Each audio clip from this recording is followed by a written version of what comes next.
اعوذ باللہ من الشیطان الرجیم بسم اللہ الرحمن الرحیم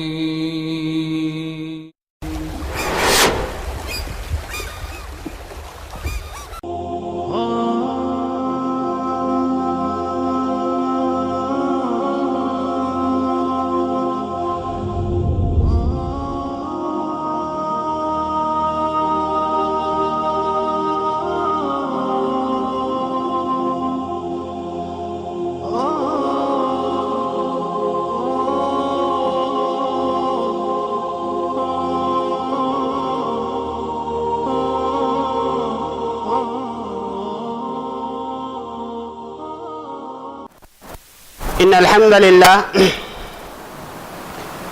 الحمد لله نحمده ونستعينه ونستغفره ونعوذ بالله من شرور أنفسنا ومن سيئات أعمالنا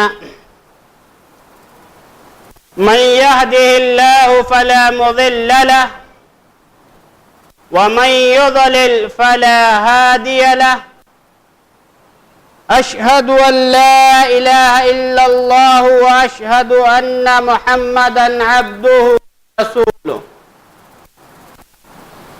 أما بعد فإن خير الحديث كتاب الله وخير الهدي هدي محمد صلى الله عليه وسلم وشر الأمور محدثاتها وكل محدثة بدعة وكل بدعة ضلالة وكل ضلالة في النار فأعوذ بالله من الشيطان الرجيم بسم الله الرحمن الرحيم ومن أحسن قولا ممن دعا إلى الله وعمل صالحا وقال إنني من المسلمين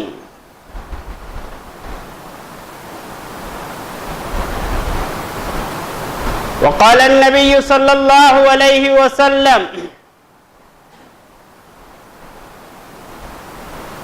من طلب العلم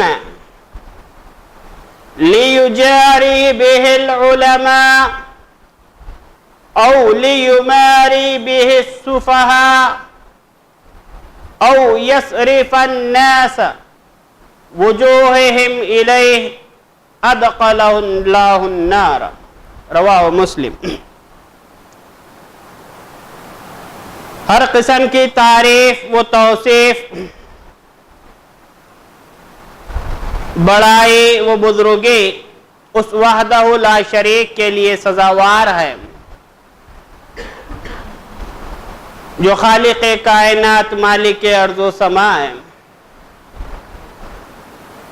درود و سلام و جناب محمد الرسول اللہ صلی اللہ علیہ وسلم پر جو تمام جہانوں کے لیے رحمت للعالمین بنا کر مبعوث کیے گئے اور آپ کی اطاعت و اتباع ہم پر فرض کی گئی. محترم حضرات و خواتین، خطبہ مسنونہ کے بعد میں نے قرآن مجید کی حامیم سجدہ کی آیت نمبر 33 تلاوت کیا ہے. اللہ تبارک و تعالی ارشاد فرماتا ہے وَمَنْ أَحْسَنُ قَوْلًا مِّمَّنْ دَعَا إِلَى اللَّهِ،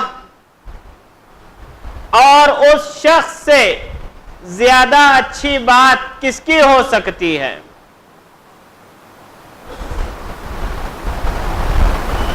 جو لوگوں کو اللہ کی طرف بلائے. دعا الی اللہ وعمل صالحا، اور خود بھی نیک کام کرے. وقال اننی من المسلمین، اور کہے کہ دیکھو میں مسلمان ہوں. اس ایک آیت کی تشریح اور مطلب بتا کے اپنی بات ختم کرتا ہوں۔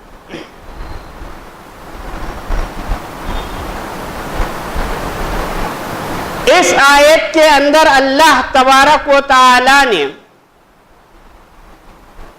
مومنین کاملین کی ایک صفت کا تذکرہ کیا اور ایک مسلمان کی فرضی ڈیوٹی کو اللہ تعالی نے بتایا کہ کامل مسلمان کون لوگ ہیں، کامل مسلمان کی صفت کیا ہے اور ان کی ڈیوٹی کیا ہے۔ اللہ نے اس میں ذکر کیا کہ کامل مسلمان کی صفت، اس کی خصوصیت یہ ہے کہ وہ لوگوں کو اللہ کی طرف دعوت دیتا ہے، اللہ کی طرف بلاتا ہے۔ لیکن ایک داعی جو دعوت کا کام کرتا ہے، کیا اس کی صرف یہ ایک خصوصیت ہے یا اور بھی خوبی ہے؟ یہ بھی ہم کو دیکھنا ہے۔ ایک مسلمان کی خوبی، ایک مسلمان کی خصوصیت، اس کی ڈیوٹی کو اللہ نے اس آیت میں بیان کیا کہ وہ اللہ کی طرف بلاتا ہے۔ تو بلانے والے کی صفتیں کیا کیا ہونی چاہیے؟ اس کی سب سے پہلی خوبی، اس کی سب سے پہلی خصوصیت یہ ہونی چاہیے کہ وہ اپنی دعوت کے اندر اخلاص جو ہے پیدا کرے، اپنی دعوت کے اندر اخلاص پیدا کرے۔ اللہ رب العالمین ارشاد فرماتا ہے وَمَا أُمِرُوا إِلَّا لِيَعْبُدُوا اللَّهَ مُخْلِصِينَ لَهُ الدِّينَ، کہ انہیں یہی حکم دیا گیا تھا کہ وہ یکسو ہو کر، خالص ہو کر اللہ کی عبادت کرے، اللہ کی بندگی کرے۔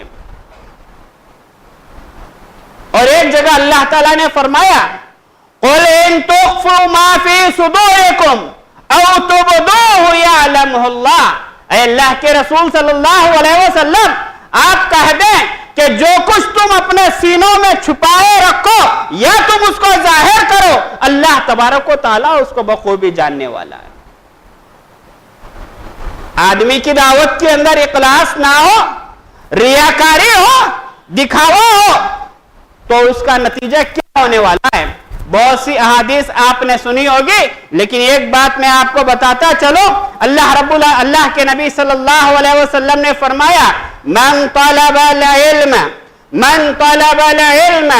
لیماری بہ العلماء، جو آدمی اس لیے علم حاصل کرتا ہے تاکہ اس کے ذریعے سے علماء سے جھگڑے، بحث و مباحثہ کرے، او لیماری بہ السفہاء، یا پھر اس لیے علم حاصل کرتا ہے تاکہ جاہلوں کے اوپر اپنا رعب و دبدبہ قائم رکھے، او ان یصرف الناس وجوہہم الیہ، یا اس لیے جو ہے علم حاصل کرتا ہے کہ لوگوں کی نگاہ کا مرکز توجہ بن جائے، لوگ اس کی باتوں کی واہ واہ کرنے لگ جائیں، ادخلہ اللہ النار۔ اللہ کے نبی صلی اللہ علیہ وسلم فرماتے ہیں کہ کوئی آدمی کا مقصد، آدمی جو علم حاصل کرتا ہے اس کا مقصد یہ ہے کہ علماء سے بحث کرے، علماء سے جدال کرے، علماء سے لگڑے، اور پھر عوام سے جہلا پر اپنی علمی برتری جو ہے بتائے، اپنی فوقیت کو ظاہر کرے، تو اللہ تعالیٰ ایسے شخص کو جہنم میں ڈال دے گا۔ ہمارے کوئی بھی کام میں جو ہے ریاکاری کا شبہ نہیں ہونا چاہیے، اخلاص ہمارے اندر پیدا ہو۔ ہم کوئی بھی کام کریں تو اللہ تعالیٰ سے دعا کریں کہ پروردگارا تو ہمارے اس کام کو شرف قبولیت سے نواز دے۔ دوسری خوبی یہ ہونی چاہیے کہ آدمی اخلاص کے ساتھ ساتھ علم حاصل کرے۔ بغیر علم کے ہم لوگ دعوت کا کام کرنے چلتے ہیں، بغیر علم کے ہم دعوت کا کام کرنے لگ جاتے ہیں۔ آدمی کو چاہیے کہ دعوت کا کام کرنے سے پہلے اچھی طرح علم سے لیس ہو جائے۔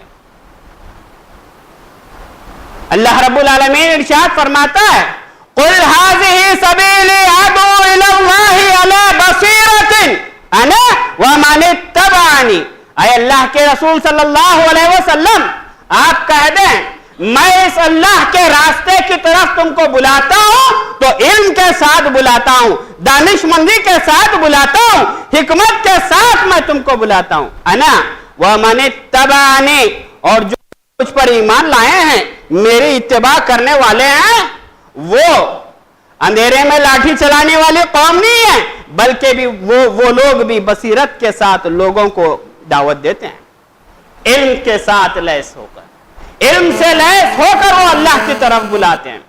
اور اللہ تعالیٰ نے کیا کہا؟ فَذَكِّرْ بِالْقُرْآنِ مَن يَخَافُ وَعِيدِ، آپ اس قرآن کے ذریعے سے لوگوں کو نصیحت کیجئے جو ہماری وعید کو سن کر ڈرتا ہے۔ فَذَكِّرْ بِالْقُرْآنِ، ایک داعی کو جو دعوت کا جذبہ اپنے اندر رکھتا سب سے پہلے اسے چاہیے کہ وہ قرآن کا علم حاصل کرے کہ قرآن کس سے مخاطب ہے اور کس انداز میں وہ خطاب کر رہا ہے۔ اور اللہ تعالیٰ نے، اللہ کے نبی صلی اللہ علیہ وسلم نے فرمایا العلماء ورثۃ الانبیاء، علماء جو ہوتے ہیں وہ انبیاء کے وارث ہوتے ہیں۔ وَإِنَّ الْأَنْبِيَاءَ لَمْ يُوَرِّثُ دِينَارًا وَلَا دِرْهَمًا، اور انبیاء کی ملکیت دینار و درہم نہیں ہے، وَإِنَّمَا وَرَّثُوا الْعِلْمَ، وہ تو علم کے وارث ہوتے ہیں، ان کی وراثت علم ہے۔ ایک آدمی دعوت کا کام کرے، لوگوں کو توحید کی طرف بلائے، شرک سے روکے، اتباع سنت کی دعوت دے، بدعت سے روکے اور علم حاصل نہ کرے، بہت ممکن ہے کہ اس کا یہ علم اس کے لیے ہلاکت بن جائے۔ دعوت کے میدان میں اترنے سے پہلے ضروری ہے کہ آدمی علم حاصل کرنے کی کوشش کرے۔ تیسری بات یہ ہے کہ آدمی علم حاصل کر لیا تو پریکٹیکل کر کے دکھائے۔ یہی بات اللہ تعالیٰ نے بتائی وَمَنْ أَحْسَنُ قَوْلًا مِّمَّنْ دَعَا إِلَى اللَّهِ، اس شخص سے زیادہ اچھی بات کس کی ہو سکتی ہے جو لوگوں کو اللہ کی طرف بلائے، وَعَمِلَ صَالِحًا، نیک کام کرے، جس چیز کی طرف بلا رہا ہے اس کے اوپر خود پہلے عمل کرے۔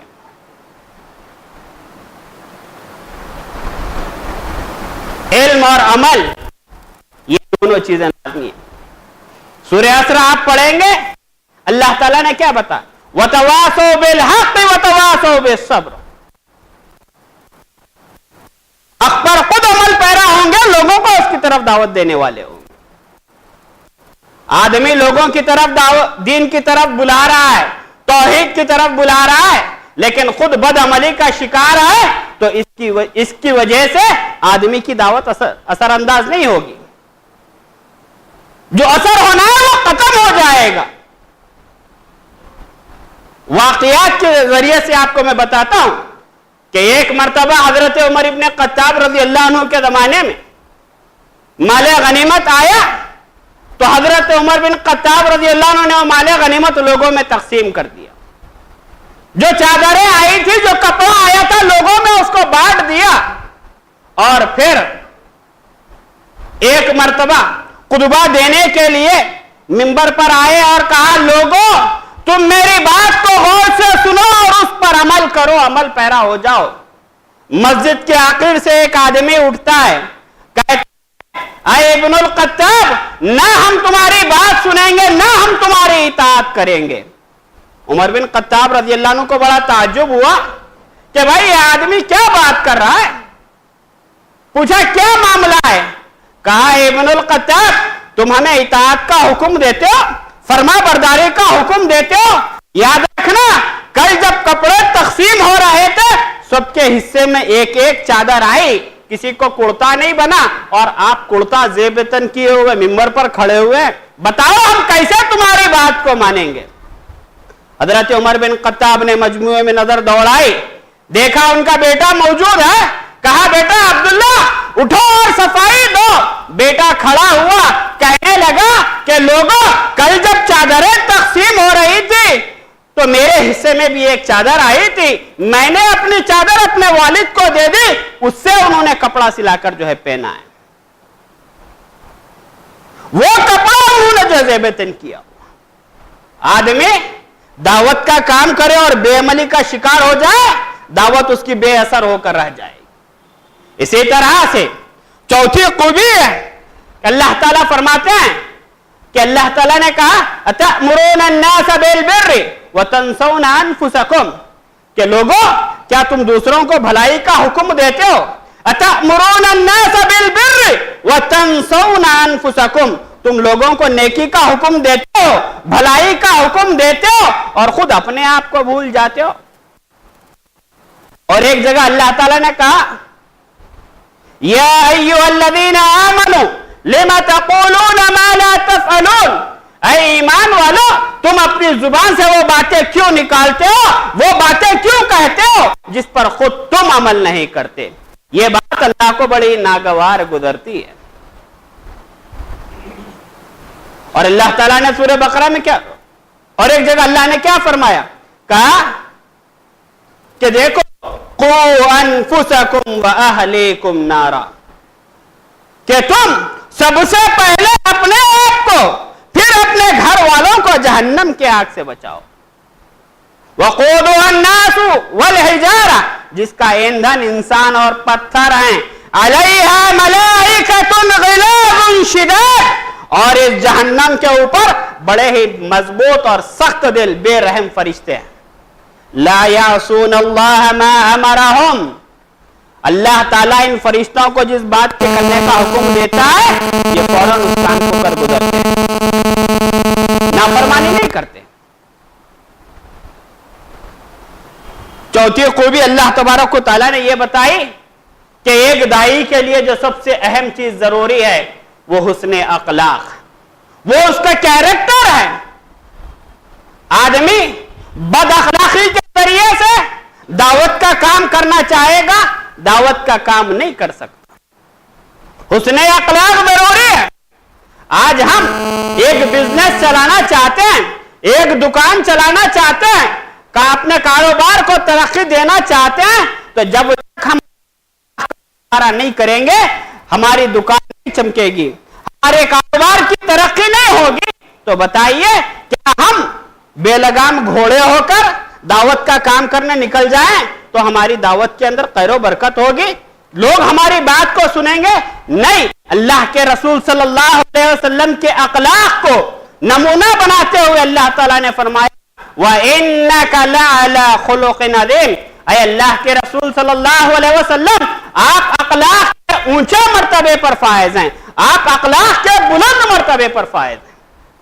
اللہ کے نبی صلی اللہ علیہ وسلم کی اللہ کے نبی صلی اللہ علیہ وسلم کا بچپن بے داغ ہے, اللہ کے نبی صلی اللہ علیہ وسلم کی جوانی داغ ہے, نبوت سے پہلے ہے, نبوت کے بعد کا بے داغ ہے. کیسے؟ نبوت سے پہلے کا دور, اس کی گواہی ام المومنین حضرت خدیجہ رضی اللہ عنہ نے دی.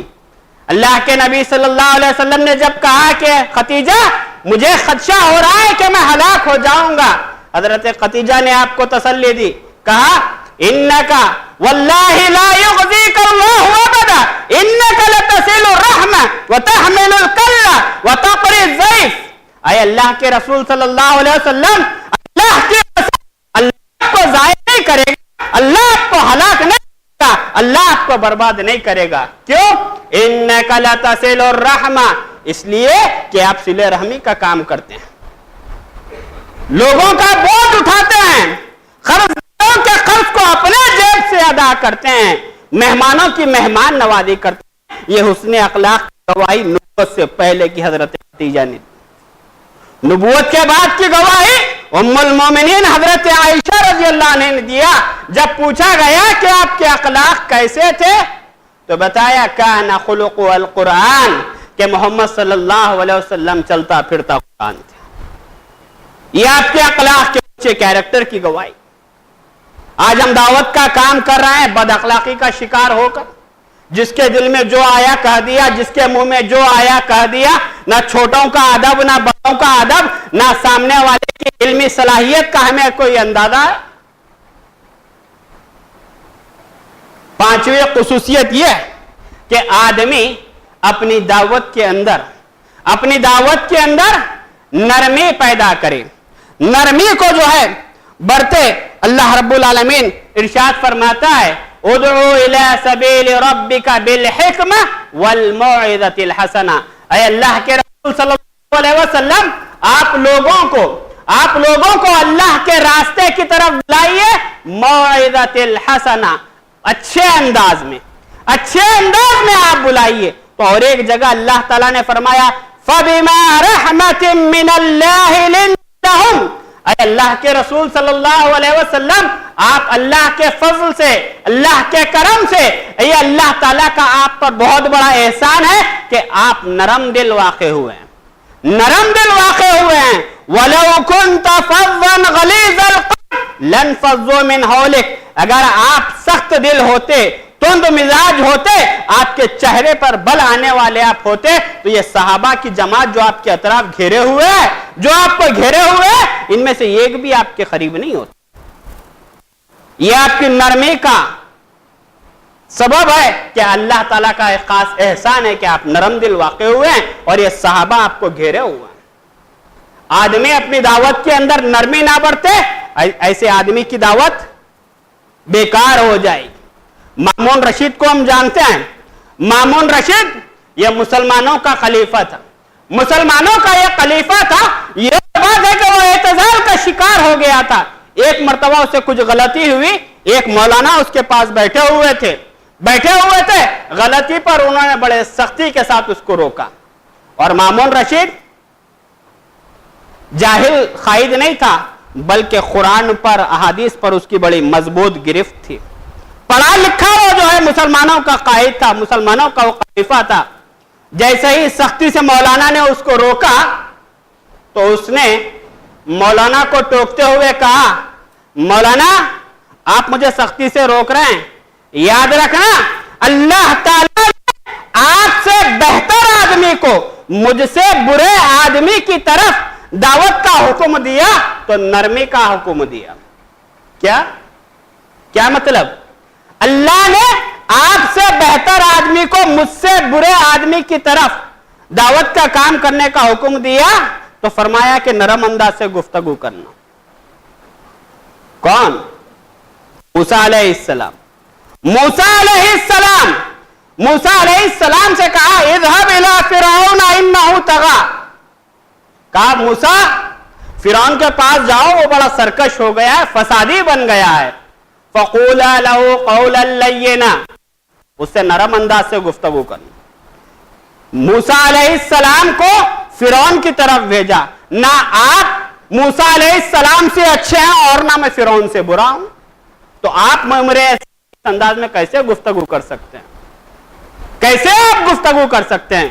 آدمی کو چاہیے اپنی دعوت کے اندر نرمی برتے. اللہ کے نبی صلی اللہ علیہ وسلم کی زندگی کا ایک ایک صفحہ ہمارے سامنے کھلا ہوا ہے.